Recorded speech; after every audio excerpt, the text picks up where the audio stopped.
Okay, we will be doing a proof on why q is less than or equal to 3n minus 6, where n is the vertices, and where n is the number of vertices and q is the number of edges for a planar graph.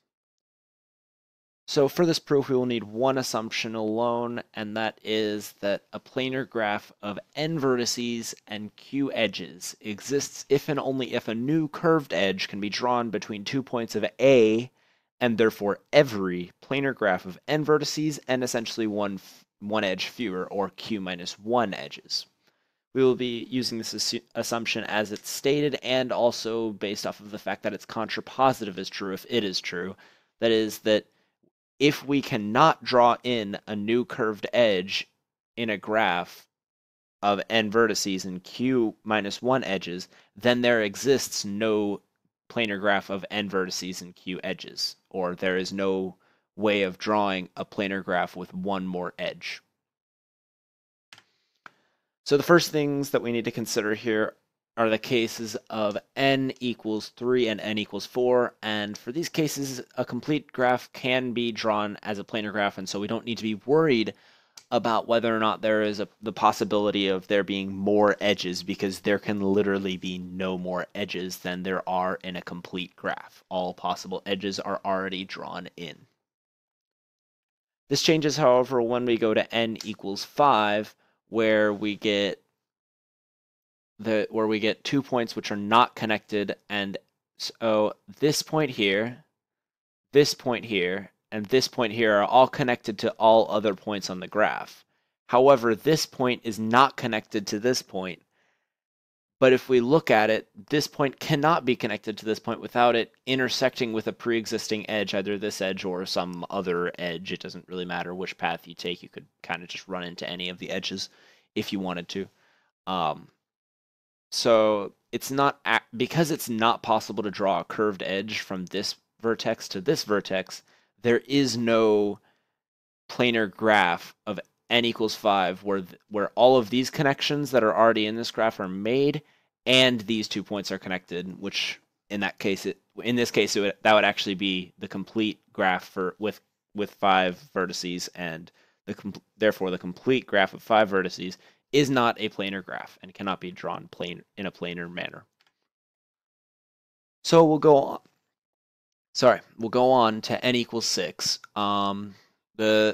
In this graph, actually none of the vertices are connected up with every single other vertex. There exists exactly one vertex for every single vertex where it is not connected to. So where there is not a connection. So for example, take this point. It is connected to this point, this point, this point, and this point, but it is not connected to this point.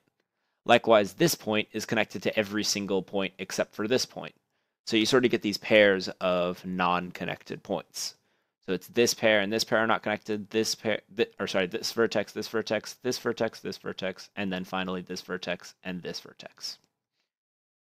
However, for every single one of these pairs, you can tell that it is not possible, just based off of symmetry, that it is not possible to draw an edge, a curved edge from this point to this point without intersecting some other edge. And that goes for this pair, and this pair. So now we'll go on to n equals 7. N equals 7 is where you start to see the algorithm for any n take place. So what we have is our n equals 6 graph with essentially just this one point in the middle, and it's connected to each of the vertices on the inner triangle. So we already established, based off of this drawing here, that there is no way to draw an extra edge between these 6 points here. These six, I guess you could call them pre-existing vertices. However, for the 7th vertex, we've already made all of the possible connections to the inner triangle, and it's not possible to get to connect this point to a point on the outer triangle, as you would have to pass through the inner triangle in order to get out, and that would make it not planar.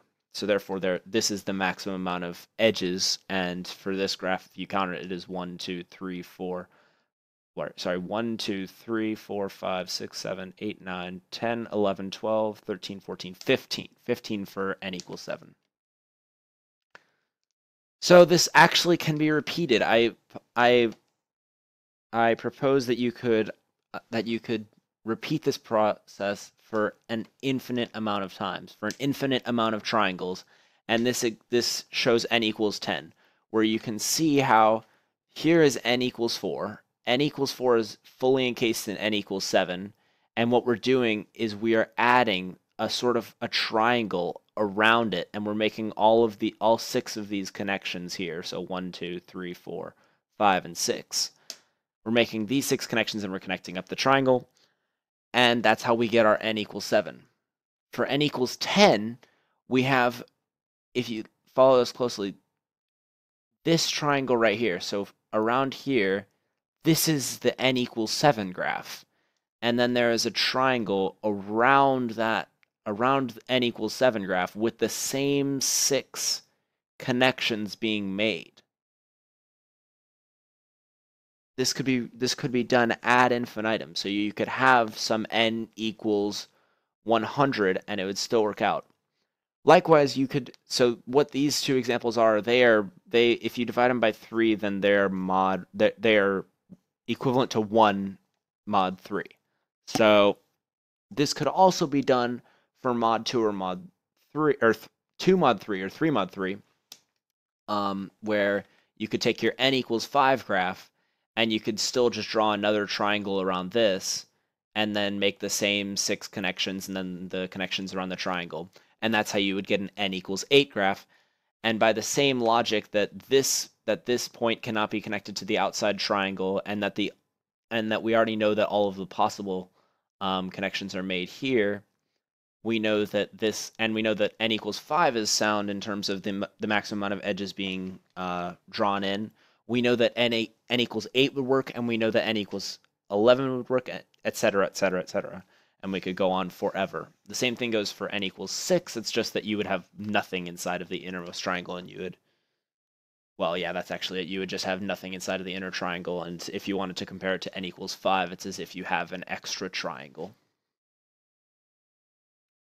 Okay, so what we've established is that if we were to increase the n by 3, say from n equals 3 to n equals 6, we increase the amount of edges by 9 every single time, because we draw this sort of shell around here, which is 1, 2, 3, 4, 5, 6, 7, 8, 9 edges.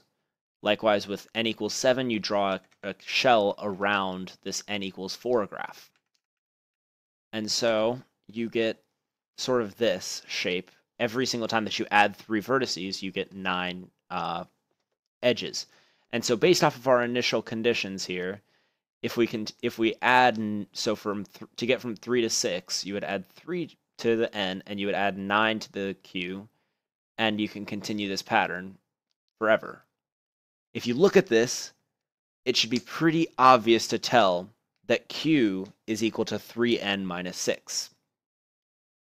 Just because for every single n, whenever n increases by 1, q increases by 3. And that forms essentially a line where the y-intercept is -6, because, well, you point slope form it, or you could just common sense. So if we go back, we're talking about q equals 3n minus 6, but what we've just established was a method for creating planar graphs with the maximum amount of edges. And very easily we could take out any number of those edges and it would still be a planar graph. So for any planar graph, it's going to be it's going to have the maximum amount of edges, or it's going to have fewer edges. So this statement applies to anything above n is greater than or equal to 3, because we haven't addressed n is equal to 1 and 2, and if you draw it out, then the equality does not work. So this works for n is greater than or equal to 3. Other than that, I do believe that is all. Thank you very much for listening in.